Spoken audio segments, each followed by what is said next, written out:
Welcome, everybody, to the show. This is Lone Star Gun Talk, and I am your host, as always, Derek Wills. Welcome to the show. How about that Super Bowl?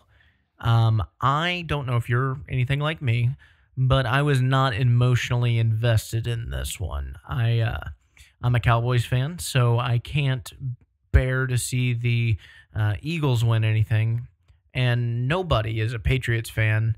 So I was hoping that both teams would lose. That didn't happen, but it was a good game. And watching Tom Brady fumble, it was fantastic. It really was. Anyway, let's move on to the topic of the day. For those of you who don't know, I have Mr. Sean Cody on the line. Sean is the primo tip-top NFA attorney in the great state of Texas, which means he is the tip-top NFA attorney in the United States. And he's here with us today. He's going to talk about SHOT Show. Mr. Cody, welcome to the show. Hey, thank you for having me. Hey, no problem. Anytime. So you were at SHOT Show, what was it, 2 weeks ago? Yes, week before last. Week before last. Okay, so tell us, what are some of the new and exciting things coming out of the firearm industry this year?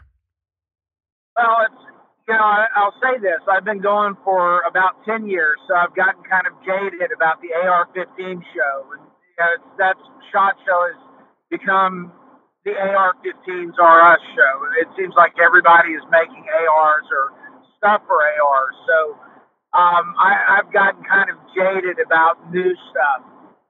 For me, I think my favorite thing was a precision bolt-action 22. That's a Remington 700 short-action footprint, so it'll fit in any Remington 700 chassis or stock. And I hate this, as pedestrian as that sounds, I love shooting long range with 22s, so I was just fascinated by that. The Franklin Armory brought out the Reformation, which is a non-rifle, not a short barrel rifle, because it doesn't have rifling. It has straight grooves in the barrel, and it's basically a 10.5-inch AR-15 with a stock on it, a shoulder stock, and instead of having spiral rifling, it of course has straight grooves.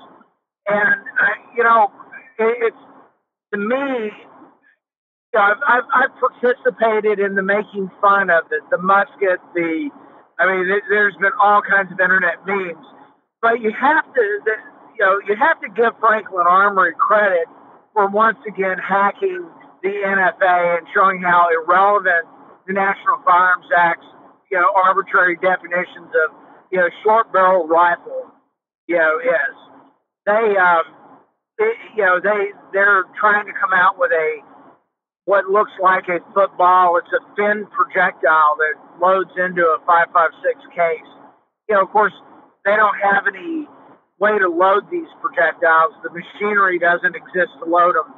But it's fascinating to me, on a couple of levels. One, they've essentially hacked the NFA, so they've completely blown the definition of short barrel rifle and completely up. Now, they kind of did it with the shoulder braces, and now they've just done it with the shoulder stock. The other fascinating aspect of that is, if you look at the history of the M16, the M16 was was supposed to be an intermediate rifle solution for the combat soldier, and they were working on the SPI. I think it was the SPI CW. Don't quote me on that, but it was a smoothbore infantry rifle or infantry weapon system that shot thin, discarding sabot flechette rounds. So if you kind of look back to the history of where the military and the manufacturers were trying to go in the 60s and 70s and maybe into the early 80s before they killed the programs, they were actually going towards smoothbore infantry weapons that shot, discarding sabot flechette rounds that had fins, and they just never could. They never could make the ammunition consistent enough with the technology of the 60s, 70s or cheap enough. So they kind of just stuck with the M16 and the 5.56 round all these years. But I doubt Franklin Armory really was thinking that deep into this. Maybe they were, but so it's fascinating on those two levels for me. Although I probably never own one because I've got SBRs and stuff. But that was cool. Suppressor wise. Hey, Sean. I'm sorry to interrupt, but before we move forward, I just want to point out to everybody, I forgot to mention this in the introduction, but Sean Cody is also a weapons historian. I didn't know any of that. Thanks for sharing. When Franklin Armory first issued out their press release on their new non-SBR, I was really excited about it because, like you said, I love watching companies come out and hack the NFA. Because it really is pointless. Now, I do remember whenever the details came out that it was a non-rifled barrel, a lot of people were giving them a lot of grief. And it's interesting because, yeah, it's not really an accurate weapons platform, but another thing to think about is whenever you're operating an SBR, you're not looking for a reach out and touch you at 1,000 meters type weapon. An SBR is typically designed for like a CQB environment. So, I'd probably never own one. I also have an SBR, but, good on Franklin Armory for innovating and once again exposing the ludicrous laws that are on the federal books.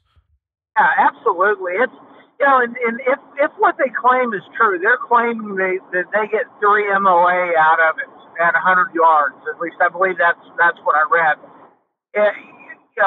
Unfortunately, a lot of people really sometimes fail to shoot better than 2 or 3 MOA, and AKs have a reputation for being 2 or 3 MOA rifles at 100 yards.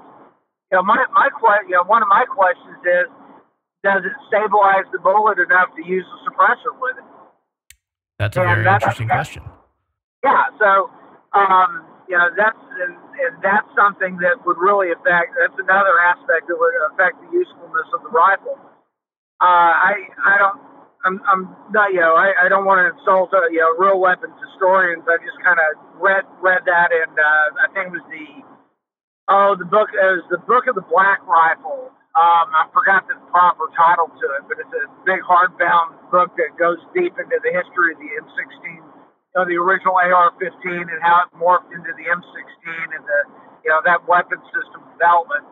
But it would be interesting to know for sure if we could shoot that Franklin Armory suppressed. I was really surprised. There's a lot of discussion about it, of course. What Franklin Armory did that was even almost as genius as hacking the NFA was they managed to get every single person on the internet in the firearms community talking about the upcoming, reformation and Franklin Armory's big reveal that they were doing at SHOT Show. And that was the brilliance of what they did, because they got everyone speculating about how they had done this.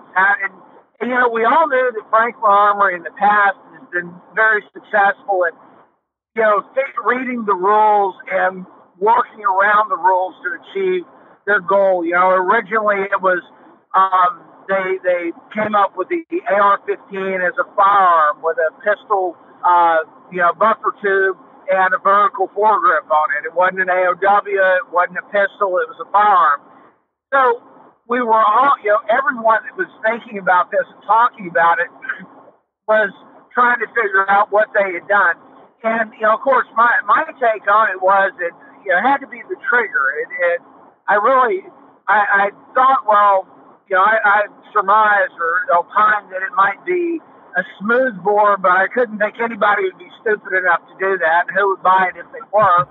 And so it must be the trigger. It must be a firearm release trigger, and that they had gotten the ATF to, agree that pulling the trigger and it not firing until you release it was, didn't meet the definition of rifle.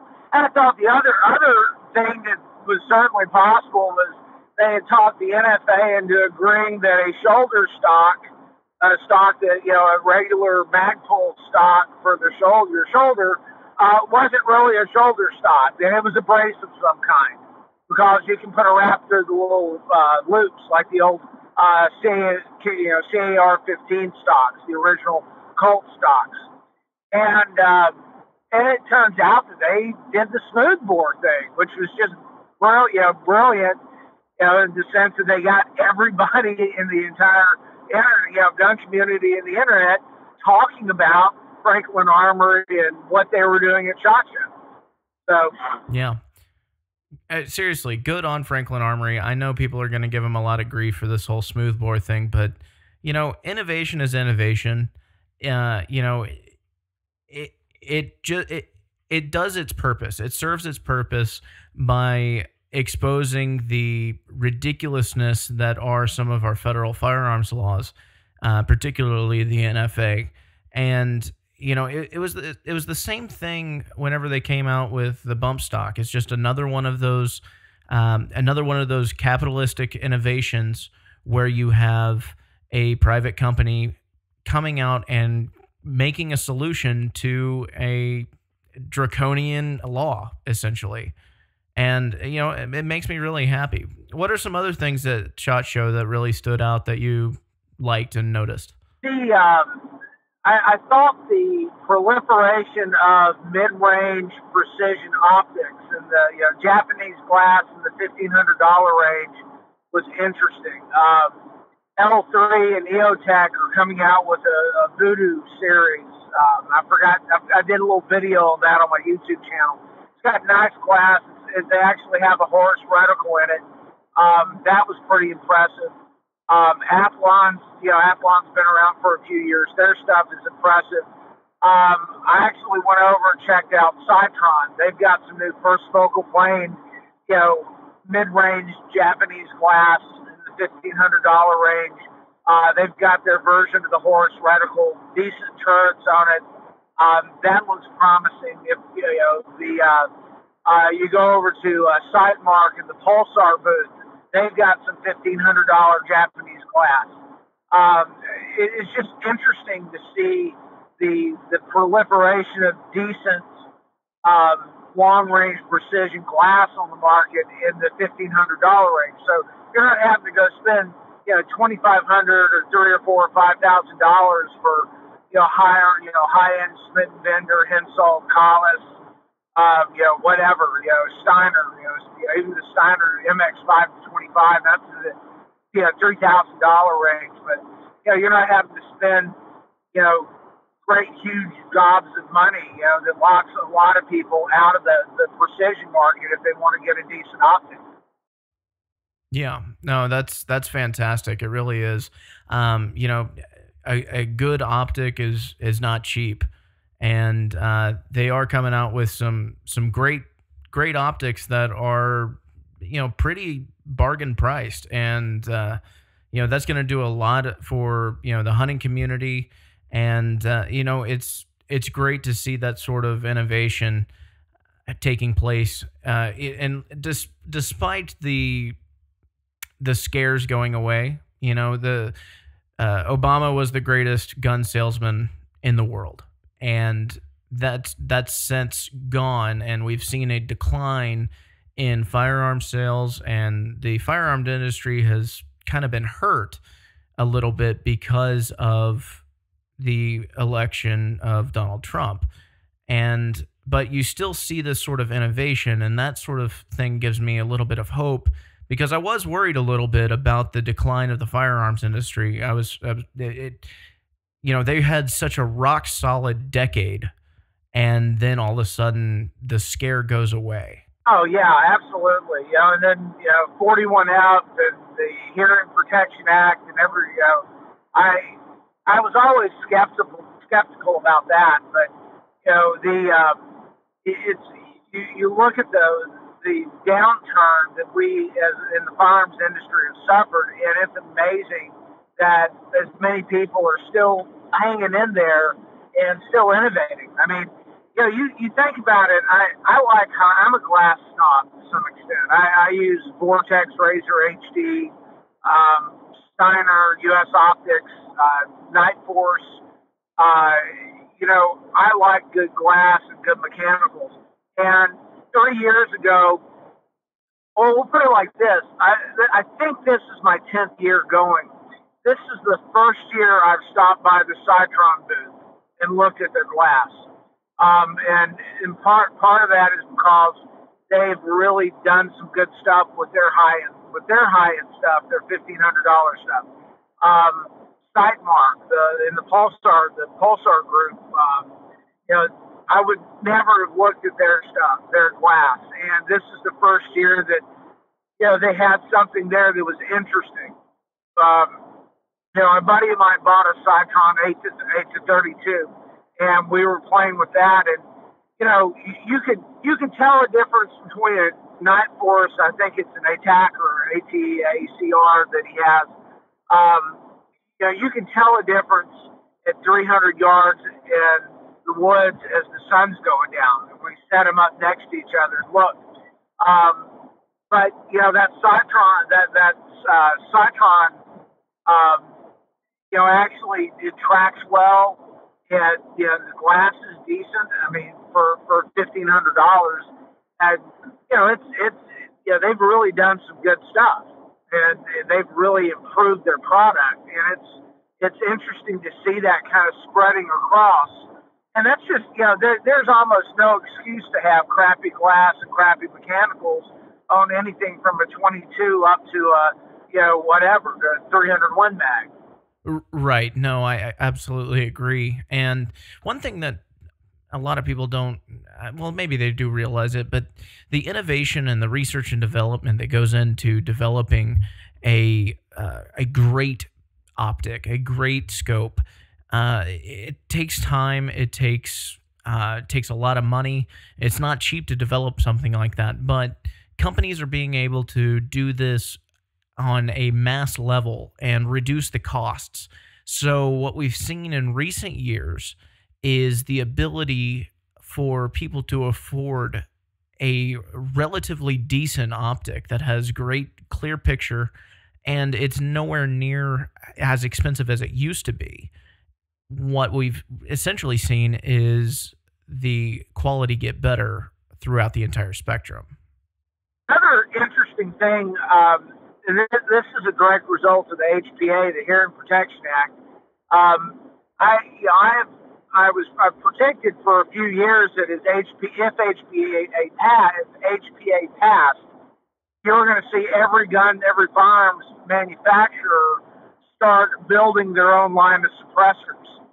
And you saw that start with Freedom Group buying AAC. And, of course, they bought Marlin, DPMS, Bushmaster.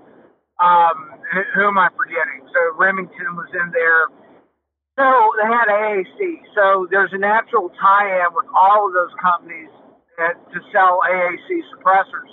Then you saw, who's the next one? Ruger came out with its 22 suppressor. SIG was the next one. SIG came out with a full line of suppressors. So every SIG firearm could potentially have a SIG silencer. Ruger came out with their 22, which 22s are big with Ruger. And frankly, they're rumored and have been rumored for 2 years now to be working on a cast baffle stack aluminum or a cast baffle stack 30 caliber can. CZ was the way. Well, Smith & Wesson bought Gemtech last year, so now Gemtech is going to be on every Smith & Wesson gun. CZ went the SIG route and got some guys, one of which is from the Houston area. They built a team, and now they have their own line of suppressors. Yeah, so it's just a matter of getting that law passed. Of course, I favor Shush, which I'm sure you're familiar with, right? Absolutely, yeah. Shush is the way to go. These are accessories, not firearms. You shouldn't have to do a 4473 to buy a suppressor. Yeah, that should be like buying a stock or a rail.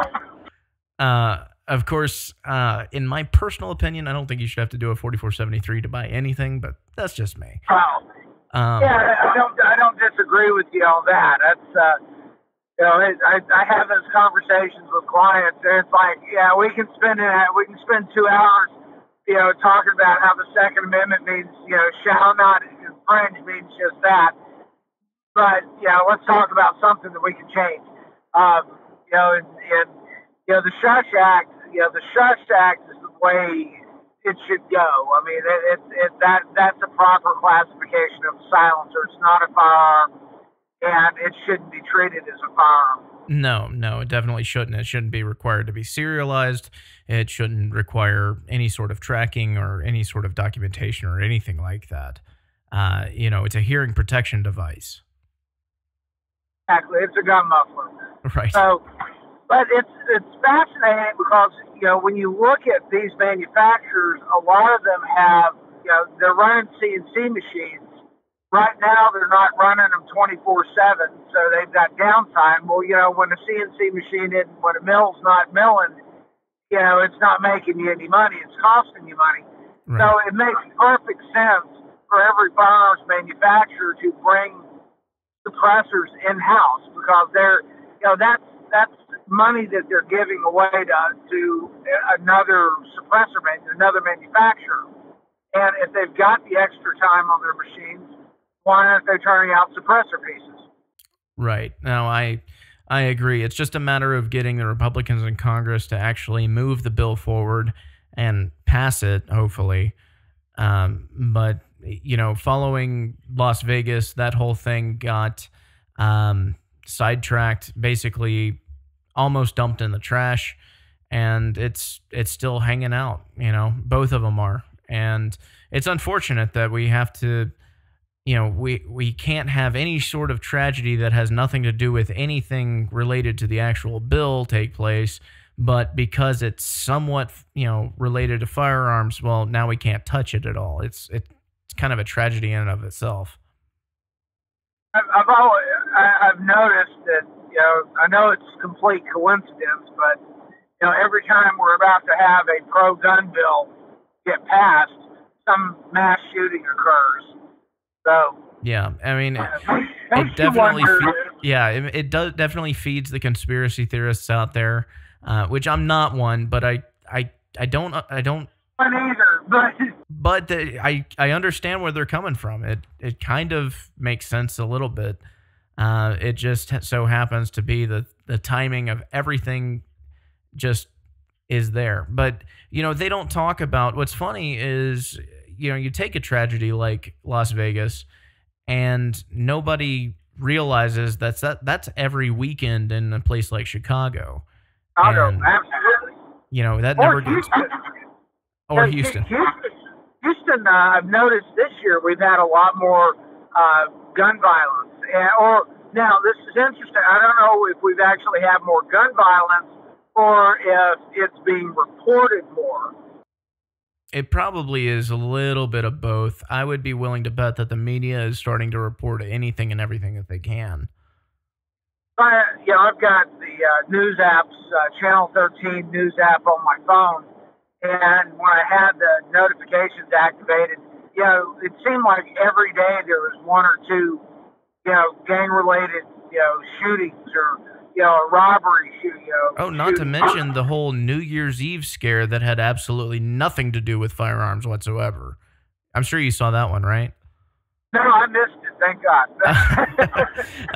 Well, basically, a guy was drunk and belligerent at one of the hotels downtown.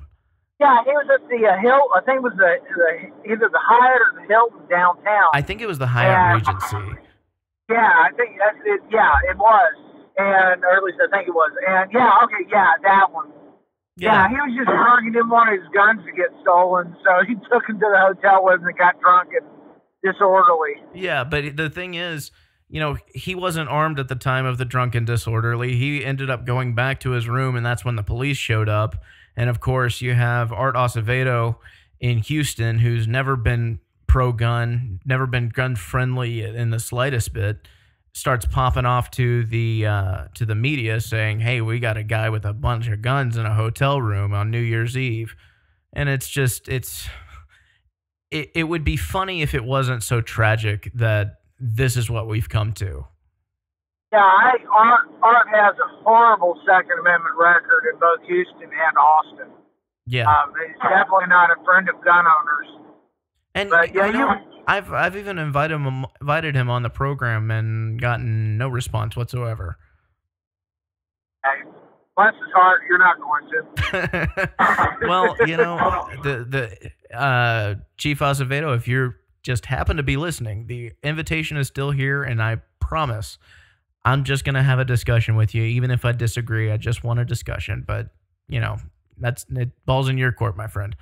But what else is going on in the firearms industry? Well, let's go back to SHOT Show for a second, because there's a couple of other interesting things. We haven't seen any big changes in. I haven't seen anything new in the suppressor arena.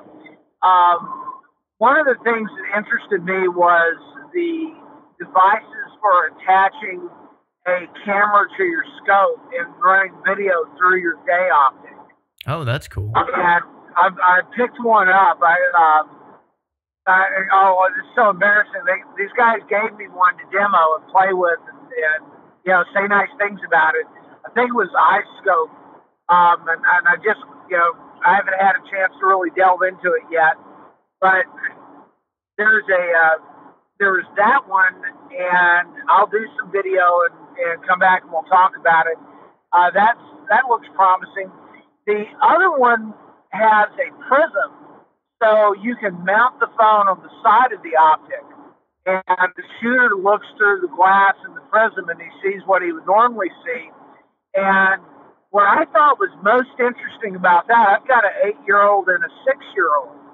So if I talked to them about sending me one to demo and do some video with and use it and write a review about it. But what was really cool about that is I can put my son, either of them, behind the scope, and say if we're hunting deer out of a stand, I can see what he's about to shoot and make sure he's shooting the deer that we picked out for him to shoot. I can sit there and when we're training and shooting on the range, I could sit there and watch his shot and see if he's pulling it or jerking the trigger or, using the right holdover when we, because if we take a 22 out to 200 or 300 yards, then I'm making him either dial in, I'm trying to teach him to dial or use the holdovers in the mil-dot reticle, and I can watch and see if he's holding over the correct number of mils. Yeah. So, and same for wind. You've got a 2 mil left wind hold, and I can look at what he's doing and say, okay, you want to try that again? Is that your left or your right? Or count that again. So, as a training aid, as a father, that's a great training aid. Oh, absolutely. So, and it doesn't have to be for your children either. That's a great training aid no matter what. Oh, absolutely it is. So I can't wait I need to reach out to those guys. They don't have it in production yet. They had I actually did a video of that. It's on my YouTube channel. And that's, is that Scope Eye or Scope Kit? Scope Vision maybe. And they were downstairs in the bottom of that giant room. So I thought those were really fascinating because I like videoing stuff through the scope that I'm shooting. The Glock, I'm a Glock guy, so I don't really walk around looking at new guns. I like Glocks, and that's what I shoot. When I pick up a Beretta 92, it reminds me of how nice they are, and then I want to start shooting a Beretta 92, and God forbid I pick up a 1911, so that's or a high power, because those are both almost perfect weapons. So I just kind of wandered through the Glock, that 19X or MX, that new 19 slide with a 17 frame. That felt really nice. I have to admit, I really like what Glock did with that. Um, SIG, this is kind of the era of the PDW, or it's kind of a continuation of the PDW. Everybody's got their ultra small rifle caliber, AR style stuff, and SIG has their Rattlers, which came out before SHOT Show. 6 months, 8 months before SHOT Show. That's a really cool gun. You know what? Speaking of ARs and things like that, probably one of my favorite innovations for the AR platform is the quick disconnect barrel. Typically it's for pistol platforms or SBRs. I love the idea of a quick disconnect barrel that you can really make your AR platform really compact for transport or whatever you're doing. Was there any of that there at SHOT Show? I hate to say it, that's so far off my radar. I originally, years ago, I followed the quick change barrels. I think LMT had a quick change barrel, and can't remember. There's another one. Maybe I don't think it was LMT, but you could change the magazine well and put a AKM. Use an AKM magazine, and the SCAR, the Robinson arms. They all have technically quick change barrels. You can undo a couple of screws. I always looked at them from a caliber change standpoint, and I figured out with an AR, I thought you were better off having multiple uppers with dedicated optics. That way, you didn't have to re-sight the gun in every time you changed the barrel. And you're kind of talking about that. Is it not the Nolo? What's that? Is the Nolo? No, it's not Nolo. That's a lawyer. Man, I'm having trouble thinking of him. Is it Dolos? Is that it? Is that the one? Yeah, I've seen those, and they've kind of got a weird name, and I forgot who makes them. That's interesting because you just unscrew the rail off, and the barrel that takes the barrel nut with it, and then the barrel. I think the rail and the barrel nut are captured on the barrel, so they don't come off of the barrel. But it unscrews out, the barrel pops out, and then you've got the upper and lower receiver, and then when it's time. When it's time to shoot it, you just stick it back on, tighten it up, hand tight, and you're back in action. I've always wondered what that does with your point of impact and your zero, but it absolutely makes a very compact weapon that takes 15 seconds, 20 seconds to get it into action, and that's not bad. No, not at all, especially. And I would say that 10 to 15 seconds is for somebody that's not too terribly familiar with it, maybe has done it once or twice, but you get somebody that has the muscle memory. I mean, you could shave that in half, and that could make for a very quick deployment if needed. Yeah, and that's probably about the same time if you had it in a guitar case. Right. I carry my short gun, and sometimes if you have people protesting and blocking freeways with the potential for them to pull other people in the cars out of the cars and beat them to death. In those situations, I've got a LaRue Covert, actually it's an LWRC Covert guitar case that I stick one of my short-barreled ARs with a suppressor in. And I figured that would take about the same amount of time. Yeah. But it's all and I've walked around downtown Houston with it. Nobody questioned some dude with a good guitar case. Right. No, I mean that sort of thing. I wish that we would see a bit more innovation on. I think that we will in the future. I think that will be not a huge market, but I think it will be an interesting market to watch. It's one of the things that definitely fascinates me because I'm always trying to think ahead, and something like that fits in almost anywhere. you could keep that in your car without any sorts of, anybody noticing. You could, I mean, I drive a Corolla. You could definitely keep that in a Corolla hidden away. You don't need to have a bench seat fold up to keep your AR platforms if that's what you're looking to do.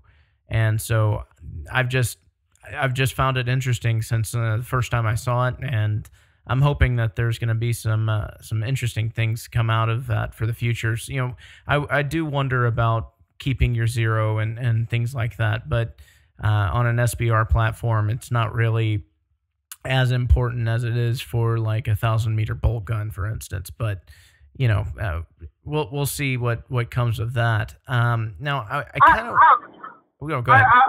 I'll say this. I mean, I shoot my 14.5 inch POF P308. That's my hog gun. I shoot that out to 700 yards. To me, accuracy is important, especially even in a close quarters weapon, defensive weapon, because there may be a time where you have to make a headshot across the room to save your wife or your kid. Right.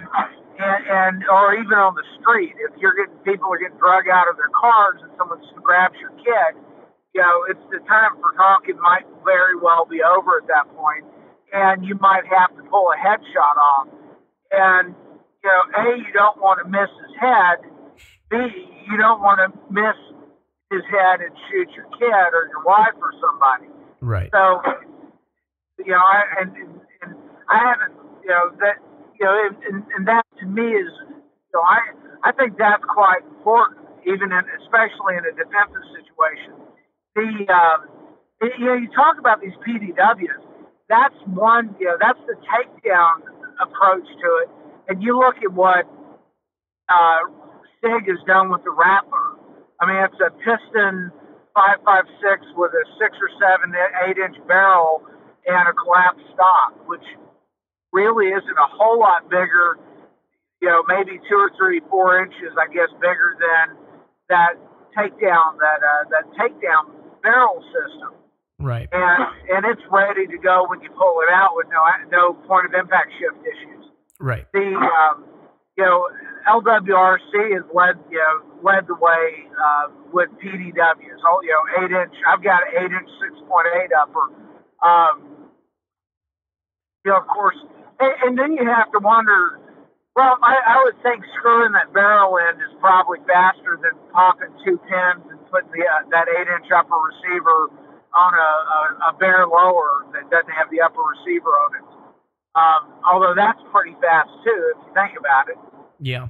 So I don't know. Well, I mean, there's plenty of flavor. I guess the CZ Scorpion would probably classify as an SMG, even though it's the Civi variant that's not select fire. But and CZ's coming out with a PDW version. I think I saw something last night, and I missed it at SHOT Show because I was really looking at they had a CZ Scorpion with a suppressor under the handguards, which most of my clients SBR their CZ Scorpions and then put a suppressor under the handguards.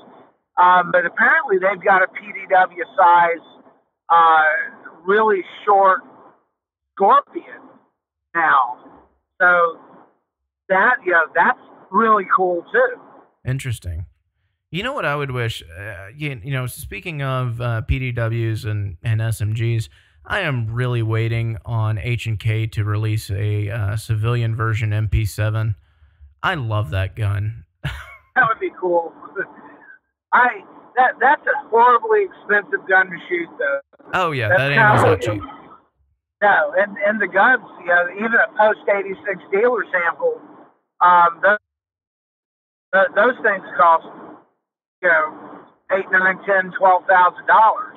Yeah. So, and H&K isn't selling any more of them to civilians.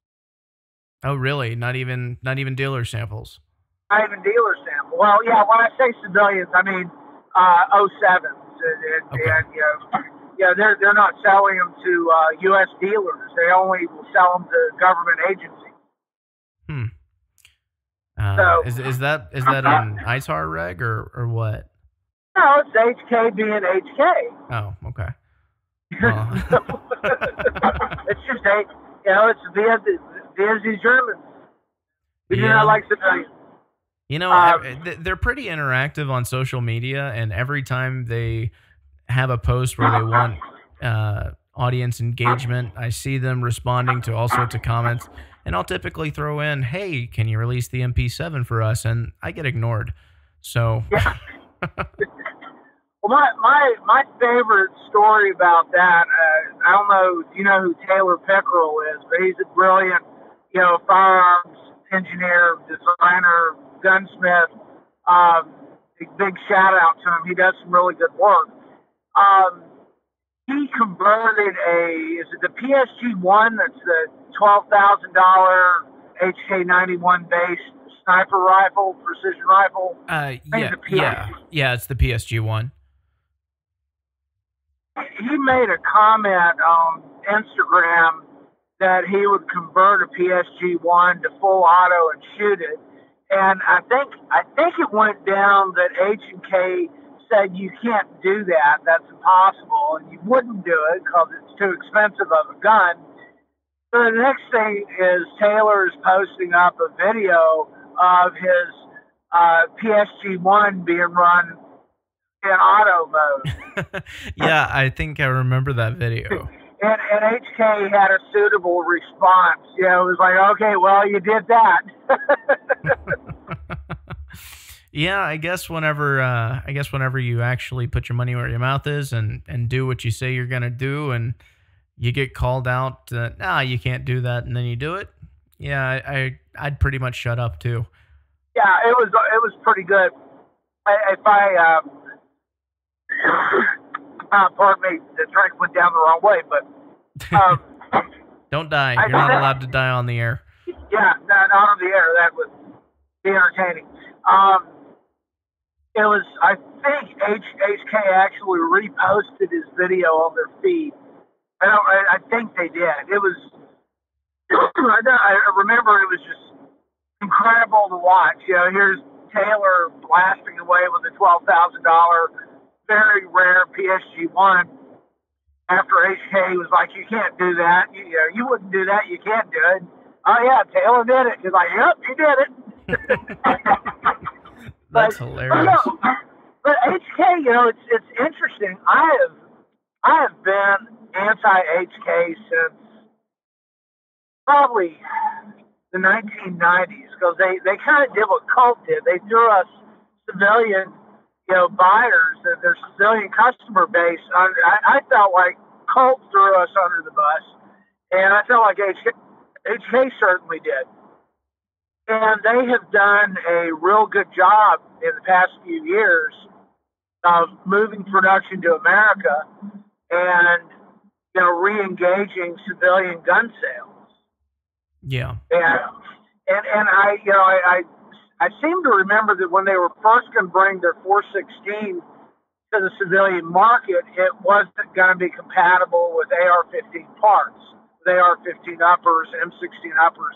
And I don't think that's I could be wrong. I think they changed that, and they've got a compatible, a relatively compatible gun.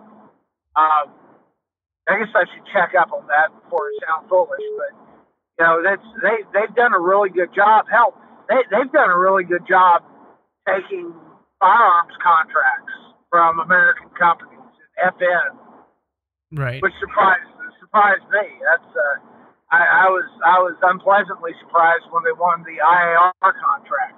I wanted that to go to an American company. Right. Hey, real quick, I want to shift gears and ask you, when the hell are you running for state senate? I am not a political animal. I'd rather lobby them than be a part of it. Man, we could really use somebody of your philosophy and expertise in the legislature. You know that. I'm more. It might be fine. I'd rather be a district court judge than that'd be fun. Yeah, that'd be more my area of expertise. Yeah, for sure. So tell everybody a little bit about your YouTube channel, what you do, and also Texas NFA Trust. I'm I'm a lawyer. I'm licensed practice in the state of Texas. I do gun trust. That's a major part of my practice. I also do a little bit of criminal law and family law and, some other stuff. But the gun trust is probably the biggest part of my practice and has been for years. And it's fun. It's, everybody's happy. It's, you do the gun trust, you go buy a silencer, and you have lots of happy people and happy clients. Versus, family law, you can't make people happy because they're getting divorced, right, or some trauma is going on in their life with criminal law.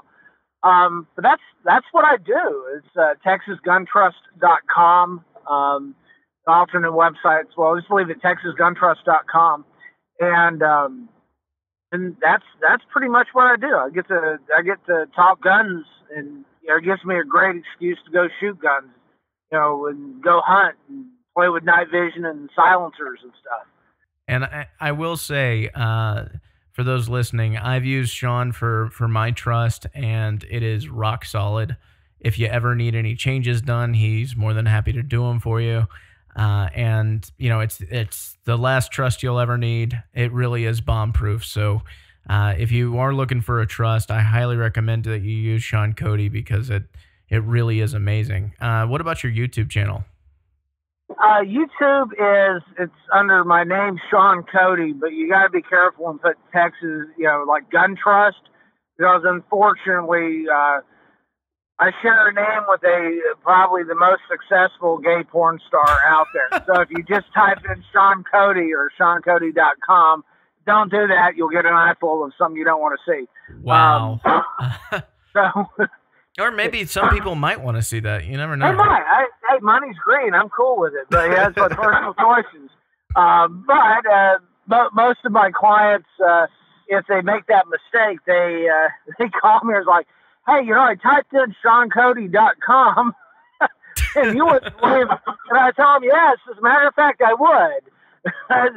I'd absolutely believe what you saw, because you're not the first. So I always tell people, if you're looking for me on YouTube, it's Sean Cody, SeanCody, and be sure you put in Gun Trust Lawyer or Guns, Firearms, or something like that. Well, Guns might get the other Sean Cody also. Yeah, that's true. Put Firearms or Silencers or NFA. That'll get you to my channel. I've got a bunch of videos. They're a lot of fun. It's one of my hobbies. That's I like to shoot, so I take pictures and videos of us shooting different suppressors and different guns, and it's fun. It's just something to do. That's reason enough to do it. Yeah, for sure. Sean is also really active on Instagram and Facebook, and he's always posting pictures of some animal that he's killed. And the last one that I saw, there was a good-sized hog with half of his face missing, and that's just the kind of stuff that Sean does. It's if you want some entertainment that's free, aside from his YouTube channel, also his social media accounts are great to follow, and you'll definitely see some things, and you'll be like, "Damn, way to go!" Yeah, I'm at Texas Gun Trust on Instagram, and I'm TexasGunTrust.com on Facebook, or Sean Cody. And I've got the little X-ray of the silencers. I think that's a picture that Robert Silvers did back in the beginnings of AAC, or a Freedom Group bought them. And hunting hogs is fun. We do that with thermal and night vision and suppressed rifles. I've actually gone to a 308 for that, because I got, and what I found with hogs is there's no magic finger of death that's not a 20 millimeter cannon for hogs. Right. So, there was a video that we posted up on Lone Star Gun Rights' Facebook page. This guy he was running up, and a hog started charging him from less than 30 feet. And he was just barely able to get a round off and right through the hog's head. And I'll tell you, there were a lot of people that were not happy about that video. They were calling them all sorts of names. Oh Lord, there's a video that somebody posted, and you try to explain to folks, that people that don't hunt, people that do hunt but don't deal with hogs, they will criticize. They've criticized me and other people that hunt hogs because we're shooting them with thermal and I-squared night vision on our helmets, and you stalk up on them and you shoot them, and sometimes you kill so many you can't keep the meat. And I was raised that you eat what you kill. But that was before we had a sounder of hogs that would go through a farmer's field and tear up $100,000 of freshly, sown rice or wheat or oats or whatever. That was before, we had hogs that would come in and tear up a field so bad that you couldn't, drive across it in a tractor or truck. And people don't realize that this is eradicating. We call it hunting because it's fun to do. But the thing is, the hogs are truly an invasive species, and a sow gives birth to multiple large litters every year. So when you kill, one boar or one pig, then there's hundreds more to take its place. Absolutely. You're doing the state of Texas a service. I know you know that, but if there's any animal rights activists out there listening, Sean Cody is doing his part. On another interesting thing that I just learned about hogs, and I've always known that they'll eat meat. They're omnivores, I believe, and I believe that's the correct term for biology. Many years ago, but I've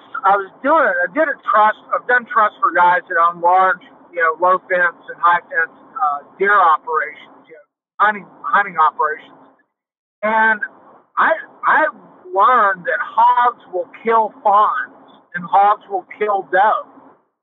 Really? And not only will they run your deer off of the feeder, but they will kill when a doe. What I was told was that when a fawn has a doe and is somewhat immobile, if the hogs stumble upon her, they'll kill her, eat the mom, and kill the baby fawn and eat it. Wow. See, I didn't know that.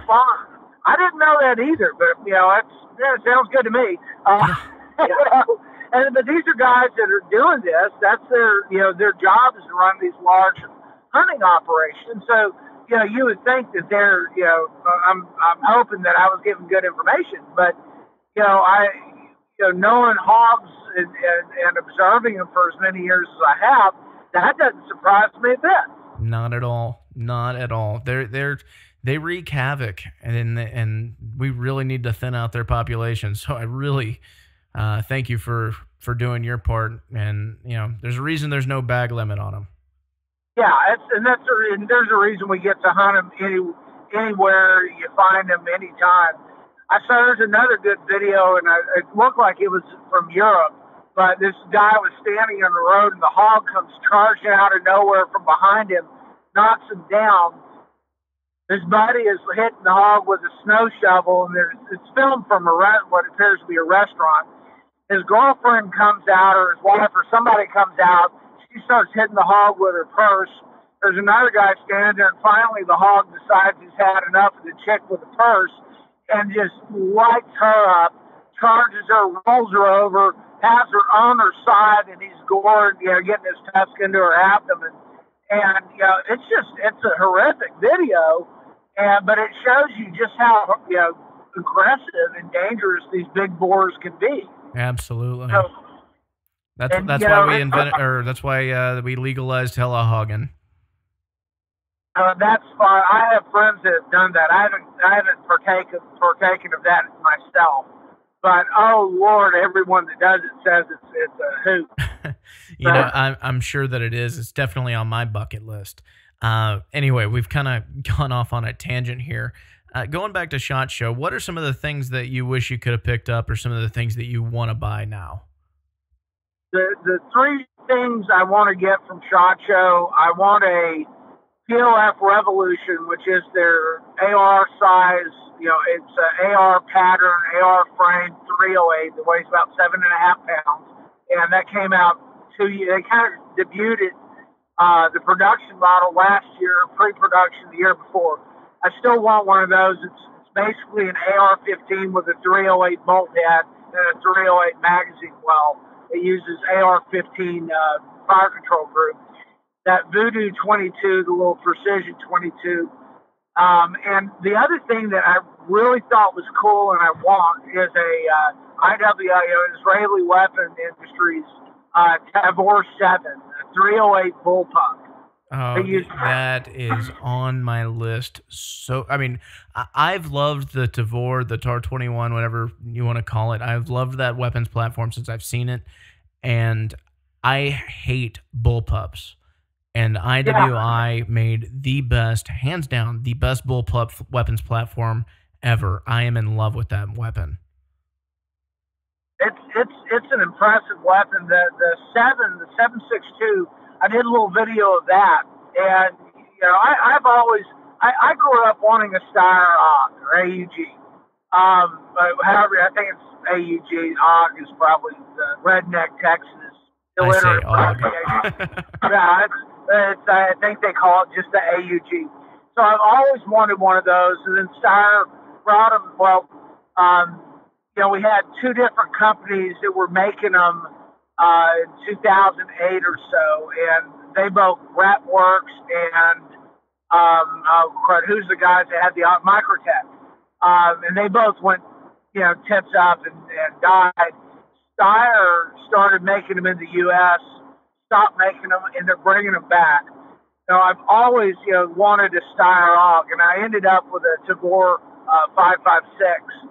And now Steyr is supposed to be bringing them back. Lithgow is supposed to be, I just read something that Lithgow, who does the Australian version of the AUG, is supposed to be bringing the latest, most modernized version of the Australian Army's infantry weapon, which is their updated and modernized AUG, to the U.S. They're supposed to be start manufacturing it here. And Tavor, IWI upgraded the Tavor to the SAR, something or other. And then Tavor is bringing out that 7, the 7.62. But Desert Tactical, who does the bullpup precision rifles, as they were showing their bullpup 7.62 and 5.56. And maybe it didn't. Maybe it's just 5.56. I don't remember. But I kind of walked by the Desert Tactical booth. That's a really interesting precision rifle. It's interchangeable. It's chassis. It's a bullpup chassis system with interchangeable barrels. And I've never been, super interested in it except from the technical standpoint. So I've known I know a couple of guys that have them. And they like them. But they have been teasing us with a bullpup, a semi-automatic bullpup, for a few years, and it looks like that's actually going to come to fruition. But it's hard to bring a bullpup to market when your competition is the battle-proven Steyr AUG, the Lithgow's version of the AUG for the Australian Defence Forces, and the IWI Tavor series. That sounds awesome. I'm definitely jealous. It sounds amazing. And I forgot Keltec.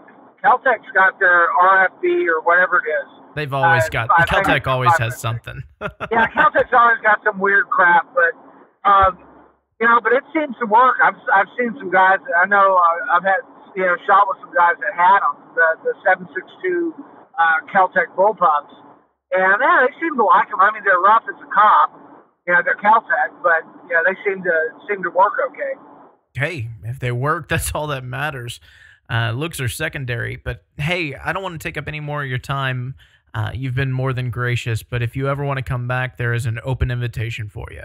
No, absolutely. I can talk all night. It's fun. Talking guns and talking the cool stuff at SHOT Show. There's still there's still more to talk about, and and it's still a great, it's still a cool show. There's always something to see. There's the ammunition development is interesting to see what's going on with that. But I went up there for 2.5 days and still didn't have enough time to really cover everything in depth. Well, you can't. There's so many booths out there. I'm sure it's crazy. I've never actually had the chance to go to SHOT Show, but I know with all of the information coming out of SHOT Show that it's got to be a hectic event. Yeah, it's literally. I think I did 30,000 steps one day. Oh, goodness gracious!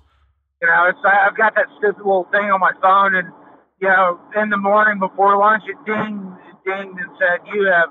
Oh no, actually, my buddy did 30,000 steps. I did like 19,000. I think he was walking 2 for every one of mine. But it's like dings and says you have reached your daily step goal of 6,000 steps or some crazy low number. And I'm like, oh, it's 10:30 in the morning. Party on, Garth. Right. My buddy, I think he said he did like 28,000, 29,000, and we walked it together. So I'm trying to figure out how his said 27, and I got shorted 10,000 steps. But I just think I was taking long. I must have been taking longer steps. Maybe. But yeah, there's a lot of interesting stuff. And what's hard is to focus and hit everything in your area of interest, because I'm kind of ADHD in some ways, and it's scroll, okay, well we were going here, but I'm gonna stop and talk to this guy I like talking to people, obviously, as you can probably tell. And it's like, okay, well I just blew 15 minutes chatting with some guy that I didn't intend to talk to. But I got to meet somebody new and learn something new about why what his product does and why it's good. Right. Then there's the weird stuff of the circle grip that rotates completely around your rifle rail or something. I saw that. And sometimes you just kind of scratch your head and wonder if that's gun bunny stuff or if I'm just not cool enough to understand why it's useful. Like, okay, well, I'm either too dumb to get this, or it really is dumb. Right. So I got one more question before I let you go. Real quick, what is your favorite cigar? Oh, that's a hard one. I like cigars. I probably smoke more of the La Flor Dominicana brand than anything else. That followed by Padron. I smoke a lot of Perdomos. I smoke a lot of Perdomos. My favorite is the Padron 1964. Yes. I actually smoked. I had a couple of those. I've been aging for about 7 or 8 years. And I went into my locker, and I'd had them in a box with some Cubans that somebody gave me. And the Cubans had tobacco beetles in them. And they broke out. And luckily, I got to them. The Cubans were toast. But I was able to save the Padrones and still smoke them. They were a little holy. My wife called, and I said, yes, I'm smoking holy cigars. and then, of course, she got on me for being blasphemous. And I said, well, I'm slightly irreverent. So, but I was still able to smoke them. But, yeah, the Padron 1964 Anniversarios, I think that's what they are. Those are they are exquisite cigars. Yeah, they really are. Opus X's are good when you can get them, but I don't like smoking $15, $20 cigars generally, because you can find good ones for less. Right. But the Opus X's are, they are consistently good cigars. The Padron 1964 Anniversarios, those are consistently good. What did I get into? I've had a few Cubans recently, some guys have brought back, and the joke about these Cubans that they brought back were, the joke is they almost have to be fake Cubans because they're too good, and the quality control, they're too consistent.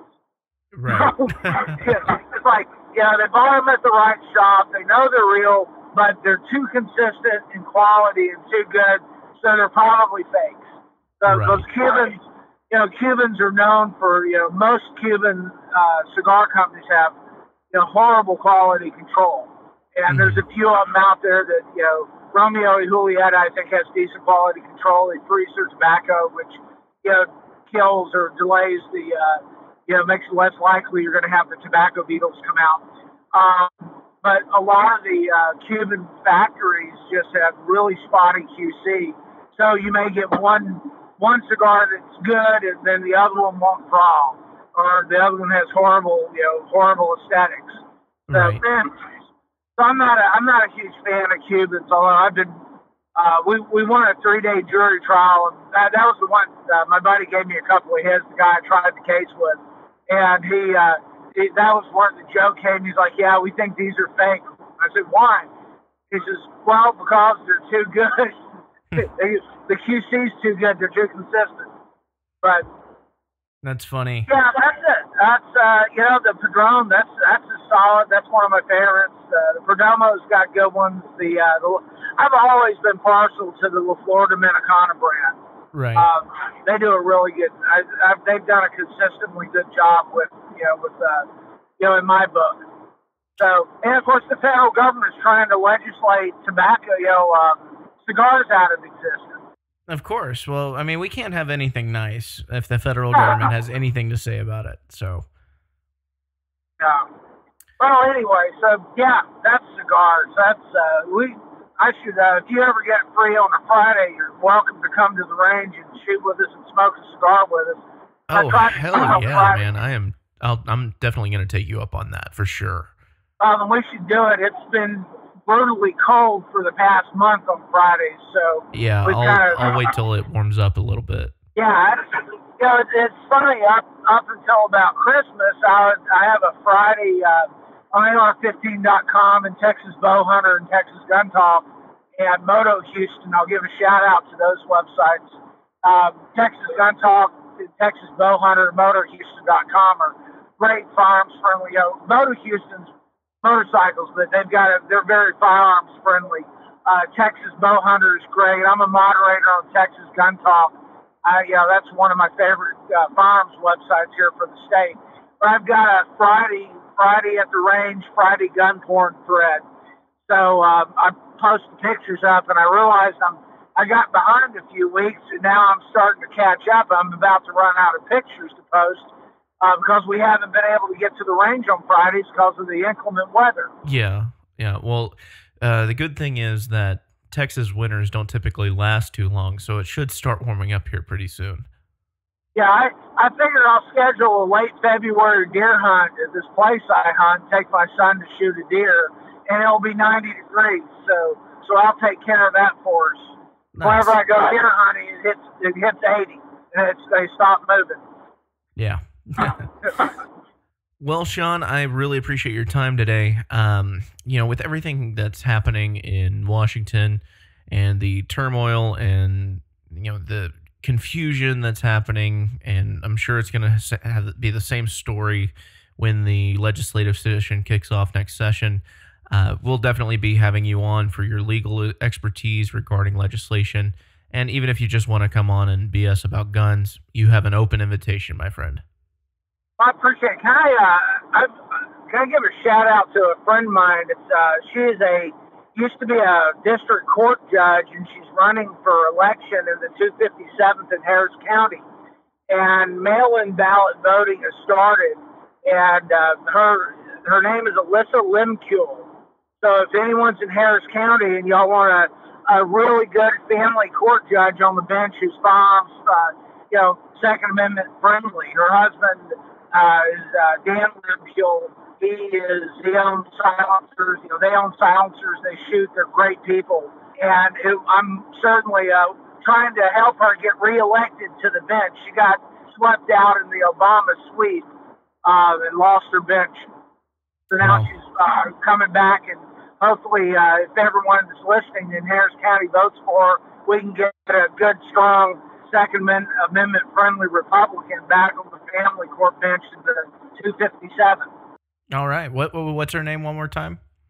Alyssa Limkule. Alyssa Limkule. Alrighty. Well, hey, there you have it, guys. Take a look at her, and I'm sure if Sean Cody says she's good, well, I'm pretty sure. Yeah, I practiced in front of her. She's mediated a lot of my family law cases. She's a very astute lawyer. She's a very good judge, and she's a strong Republican. And we need people like her on the bench instead of some of the people that. Well, we'll just leave it at that. We need people like her on the bench. There you go, guys. Alyssa Limkule. That's Lemkuil.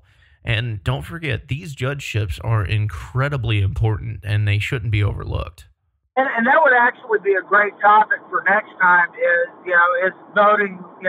When we vote, we need to look at the down ballot and vote the down ballot, not just the presidential or the governor's race. Because a lot of our local stuff, we miss it when we vote because we don't go all the way down the ballot and look and see who we're voting for. Right. But that's another hour-long subject we could talk about. that could be probably a 2-day long subject. Yes. But anyway, I am running long, and I do need to wrap up. But again, thanks, Sean. I really appreciate it. Hey, you're welcome. Thanks for having me on board. Anytime. And there you have it, guys. Mr. Sean Cody of Texas NFA Trust. Seriously, if you need a trust done, Sean Cody is the guy to go to. Check him out on social media for endless entertainment. I promise you will not be disappointed. That's going to do it for me for this week. Until next time, Lone Star Gunners, arm yourself with knowledge and share the ammo.